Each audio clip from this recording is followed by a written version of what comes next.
Greetings, Captains. This is Elf filling on Marauder. Welcome back to my channel. Today we are looking at the French Tier 5 cruiser Emile Bertin. This is a match submitted by a viewer of mine, Little Ruler 65, and he is currently playing through this line and had a phenomenal match in this ship.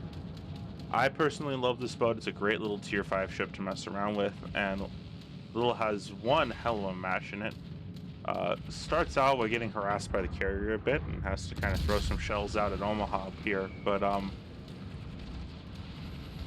it's kind of the life of a Tier 5 cruiser that as soon as you're spotted, you're shot at. Goes both ways for both the Omaha and the Emile Bertin. Little makes a quick switch here to armor piercing because he can actually sit it out the Omaha from this range, and he makes a little bit of a go at it, and sure enough, he will collide and only get a ricochet there, but he still has time for another salvo on there because obviously everyone and their mother wants to shoot an Omaha. So he leads second time, fires, and connects for 2 citadels, which the Omaha you would hope he maybe is learning a little bit here, even though it is low tiers. You expect someone maybe to understand that it's probably not a good spot to be in, but Omaha doesn't react, and boom, triple citadel. So it's 5 off the Omaha and the first blood for the match. Now, the Omaha that's at the A line for his team also clearly has not learned that it's a terrible position for you to be in. This is not tier 4 anymore, and boom, that Omaha goes down as well. So both teams are missing their obligatory exploding Omaha. Big, not necessarily a big deal to start this match off, but it's always good to have a positive count of ships on your team and not be in a deficit. So Little here has to push back in, and as you can see how it's laid out, most of the team is running at this point. Furtok is fighting Nicholas on B cap. C cap is being taken by the allied Nicholas, and Little has a little bit of a navigation error here. Whoops. Furtaka gets torped to death by the Nicholas, which I'm not sure why Furtaka was charging into B, but once again, this is a tier 4-5 match, so not everyone is as astute about battles as they ought to be down here. But Little's a pretty experienced player, so he has a good idea of what he's doing here. The Chongqing is trying to play defensive, but he's not really in a position to do so because the definitely are the New Yorker pressuring him, so he has to keep retreating even further. And Shenyang here throws up a smoke screen. Now, Shenyang is a bot, obviously. It's got the colons next to the name, but this allows Emile Bertin to actually push in and use that smoke screen to do a little uninterrupted farming, which it's not bad to be smoked up as a tier 5 cruiser. It's actually kind of nice because you don't have to worry about battleships hammering you to death the entire match, which is really appreciated at this tier, especially because the ships here don't have the tools to deal with higher tier ships harassing them like you deal with at higher tiers when you're able to actually deal with it. At this point, the entire enemy team is basically on the 8 line with the exception of the Nicholas that's still in B cap. So Little's going to kind of loiter here for a bit and take A. And at this point, he's got 2 choices he can make. He can either push the back line and run through that flank, or he can go south to B and contest that cap point and try to take it over. And Little decides that the best course of option is to withdraw from A and go to contest B cap. So Little kites outward to make sure that the New York and Myogi don't really have good shots on him. Myogi's entering cover, so it's unlikely that Myogi's going to get a solid hit on him. Their flinger is behind the rock over at B, so he doesn't have to worry about a cross shot. And Kobe, for the most part, has bigger things to worry about. So Little's, once again, is going to withdraw here. New York is looking at him, but New York doesn't actually do too much to him that's impactful. Little's not trying to be greedy either, only playing opportunistically. Now, B-Cap's interesting here because there's a Dante Alighieri, and real quickly here to bring up this scoreboard here, the Dante Alighieri is a bot. So this battleship is probably going to end up dying to the Nicholas, right? And now that most of the battleships at A have been somewhat corralled, Little is able to push in here and hopefully prevent this bot from going down, because it still is a source of damage output for their team.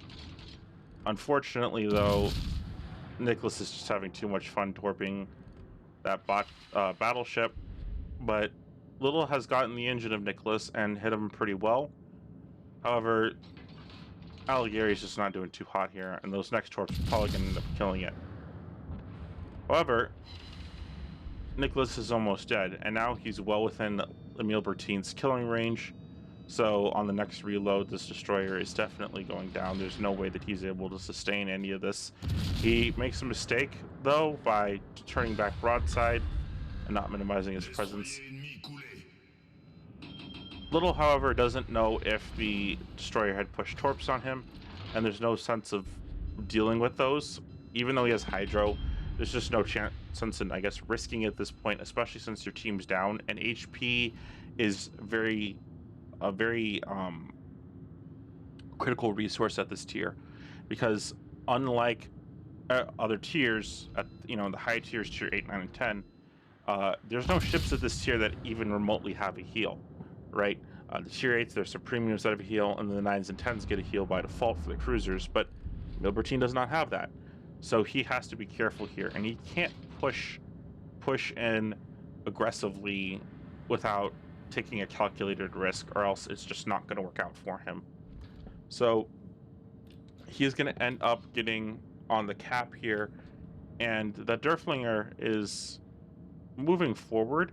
He's moving forward very slowly, but he is nonetheless moving forward, and he's the biggest threat to damaging Little's ability to actually take this control point.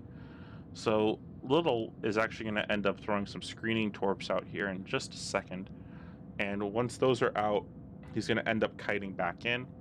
Now, if you notice in the back here, the enemy team is still retreating as hard as possible. The Iron Duke in Wyoming are now moving up from C to go to B cap, so trying to kind of corral them and keep them contained so that they're no longer a massive threat. The Allied carrier is all the way on the 1 line, but he's going to end up pushing up to the 2 or 3 line, which becomes a problem a little later on in this match here. So Little ends up getting B cap with Nicholas's, I guess, minor contribution, and now this is a different match because they now have all 3 caps, so they're starting to stack up points pretty heavily now. Derflinger takes a screening torpedo, which is pretty impactful. That's about 9k off of there, and forces Derflinger to DCP, and the German battlecruisers have a limited number of damage control party charges. So Derflinger now gets into a really bad spot. He is absolutely surrounded like crazy here, and the carrier gets a pretty robbing torpedo hit on the Derflinger. Little almost had that kill, but carriers do what carriers do, right? So now their enemy is kind of counter pushing, and they've won in the north where A is no longer defended. So Myogi is now pushing in here and a B. This, however, is a terrible idea if you're a Myogi. Even if you're out of position, it probably would have been better to reverse, because Myogi is now absolutely surrounded, and Emile Bertin is in the best spot to push in here. Now, normally, this is a pretty dumb thing to do as a cruiser, but the problem is that A is being capped, and the force up north is pretty strong. They haven't been whittled down very much. So Little here has to make a play, and Myogi just starts to ignore him, which is Myogi's misplay of the day right here, because Little makes a really risky move, and in dodging the carrier aircraft, he also just posts himself broadside to Myogi for a torp rush, and gets way closer to comfort than most people would like to get, and a 0.5 kilometers knocks the Myogi out of play. So that's kill number 3 for him, and as you can see, the enemy's kind of been thinning out his team. So a bunch of ships that kind of didn't have any business dying are now dead. So it's Wyoming, Iron Duke, and Emile Bertin with a Langley against New York, Chungking, Dugan Troin, Cavour, and Combe Smollett's. Dugan Troin takes the Citadel because Emile Bertin has some really good 6-inch AP shells at this tier, and he's taking, Little Ruler's taking full advantage of this the entire match. Combe Smollett's screws up a drop, so the torpedoes harmlessly bounce off of Little's hull here. The Chungking starts pushing in, so Little gets some shots in on him. They get Little a Confederate here, so now he's got a First Blood and a Confederate and 3 kills. This is already, in most people's books, a pretty decent game at tier 5, especially since you have 96k, but it ends up keep rolling on. So the carrier here is spotted, and you know, it's wonderful, but you can't really push him too hard because there's a Conte de Cavour in the back there, and there's a New York. So if he pushes right in, those 2 ships have a crossfire on him, so it's not wise to push into that. The allied Wyoming is now going to start taking on the Chungking, but he doesn't understand that New York has really great guns, so he just gets absolutely vaporized. If not, Chungking probably would have torpedoed to death there with the deep waters that would have probably ended the Wyoming. So was one ship or the other that was destined to get him. Little doesn't really connect very well with the Chungking on that shot, but he holds his position there because if he takes a torpedo on the bow like he did there, it does less damage to him because it saturates the forward compartment for the bow. So that's what he ends up doing.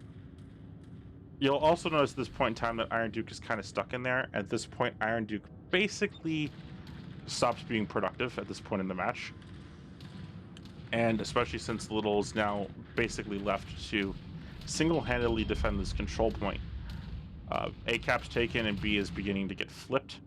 So he's got to do something about turning this around. Langley is also, and no idea why this guy decided to do it, but he pushed into the enemy, and now Langley is spotted, or at least has been spotted a couple times. So Langley is getting beeline for by the Dugan Troin. So his carrier is only going to last so long. The Combe Smollett's is still off of spawning, so no one's able to shoot him and put him down. And even though you could rush after the carrier, control points win games. So you really kind of have to defend this cap and get the enemy off of it. At this point, Chungking is spotted, and Little Ruler reminds him why the French AP at this tier is so strong. That's 5,000 off of it, and a well-timed hydro spots those torpedoes. Little gets a second salvo out. Boom, another 2,000. But he's not pushing any farther forward because that New York is pushing in now, so the crossfire is kind of shifting to where Cavour is shooting Iron Duke and New York is ready for him and waiting for him. As you can see, there's 2 aiming at Little right now. And Chungking now feels very much outclassed, and that salvo there, I believe, puts him down. Close to. But Little does walk away with a high caliber, which ain't too bad. This is the next salvo, and I believe the salvo here is the kill shot. It is. Boom. Emile Bertin claims its 4th victim. However, Little's been burning a lot. He's down to 3,000 roughly, and the Iron Duke, as you can see, is continuing to not be productive. He could have been doing some sort of valuable or meaningful damage against the carrier and, you know, being in position to spot him, but that's clearly not happening. The New York is pushing into the cap, so Little throws out, or attempts to throw out here, some screening torps that will connect with New York, but they don't actually end up connecting, sadly. But at this point in the match, it's any little bit of possible damage helps, so there's really no harm in firing them. Worst case scenario, you just have to wait another 70 seconds before they come back up.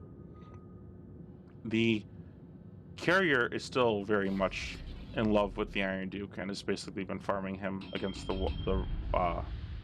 coastline there. And Langley is running for his life at the 19 knots that his ship can go. it's most likely probably not going to work out for him, because in any situation, because you're so slow that any cruiser catching up to you is going to probably kill you. It would have been wiser for Langley to have stayed in the south part of the map the rest of the match and not have pushed forward. New York now is in gun range of Emile Bertin and starts opening up. Little gets a good dodge there by not overcorrecting too early to run away and waiting a little bit, but he still is caught up in this archipelago, and it's not really a great place to maneuver. He's also got to kind of get out of there as fast as possible, because New York, even though it's a 21-knot ship, still is making his way down to the capture point at sea. So it's not really a great spot for him, little, should I say, to be there. Langley goes down, and now it is pretty much the uncooperative Iron Duke and Little Ruler and his very much beat up Emile Bertin versus the world. And the Coach Smalls now is chasing him down. However, because of the way that the Russian rockets are set up, a good miss hit there by the carrier, and Little now has the ability to run out. The Langley gets his revenge on Duguay Troyne and puts him down, and New York is still headed to sea. So now this is a fight against the points and against the clock, as there's 2 minutes and 40 seconds left. You have that much time, basically shy of 3 minutes, to make a play, and right now it is totally up on the ropes as to what's going to happen. The carrier starts harassing him with torpedoes. He ends up dodging that salvo, but for the most part, the fractured carrier squadrons are still a threat. He's at 2,000 HP, so it doesn't necessarily matter if it's a broken squadron or not that's coming after him. It still could damage him, and at being at the end of the match, most carriers at the 2-minute mark are not going to be fielding full squadrons. So most likely the carrier here is just going to target him the rest of this match. Another bomb hit on the bow, so he's down to about 1,200, and this is where things start to get really, really thin on the wire, because Little is now forced to kill this Come Smollets and fend off the fact that Sea Cap is getting captured, because the Iron Duke is going to go down any time now, and it's not going to be too good if they don't have anything to retaliate with. So Little puts up a fighter, and now he is the last one alive. The point gap is within that of 42 points. It's not looking too great. Little is getting some good hits on Come Smollets while it's still spotted, but he's getting chased away. And luckily the carrier is still missing him, so it is coming down to the wire. Little gets another shot there. It's about 3,000 left on the carrier, and the carrier goes dark. Little guesses with a shot. At this point, most ships would push back in, but Little has to be worried about these carrier aircraft. And right now, if he doesn't do something, there's 50 seconds left, and the enemy team is now technically winning. Little guesses a shot, which it's a make or break shot, and he makes it. He gets the Kraken and he gets the kill.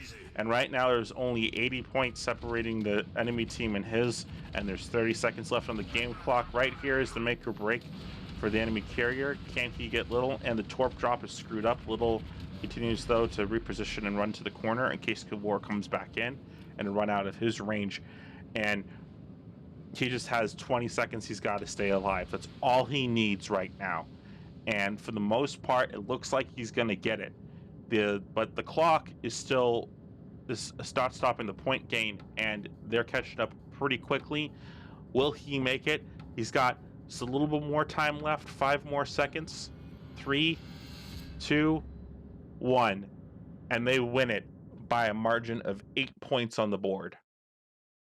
I'll tell you what, that is about as close as a game can possibly come down to. Absolutely phenomenal all around. Little walks away with 126,000 damage, almost 200 shell hits, 3 torp strikes, 26 aircraft knocked down, 5 kills, 8 fires, 7 citadels, 4 defended, 1 capture, 1 assist. He walks away with a Confederate, a Kraken, a First Blood, and a high caliber, and tops his team with a base XP of 2,455. Absolutely nuts. most aircraft shot down, most kills, most based XP, most achievements for a team for a player in this match. He absolutely carried as hard as he possibly could, and he squeaked it out barely on 1,000 HP. And that was the difference between that and 8 points on the clock was what he ended up pulling off. For what his kill count here, he cleaned up the Nicholas, he got the Chunk King with AP, he ended up cleaning up the Clump Smallets to clutch the win. He killed the Omaha on early and got the Torp Rush on that Mayoki. Overall, just phenomenal gameplay all around. Had a little ruler here, and it was a treat to watch this game today. Anyway, folks, that's all I have for today. Remember to like and subscribe and hit the bell icon to see my next video. Make sure to leave a comment and tell me what you think about my videos so far. We've had a lot of new people join this community, so welcome, welcome. I have a Discord as well, so make sure you join my Discord. Link is in the description, and you guys can come visit me and say hello, drop off a replay, and come hang out or ask me questions about the game if you have any. Uh, with that said, captains, take care, good luck out there, and I'll see you in the next video.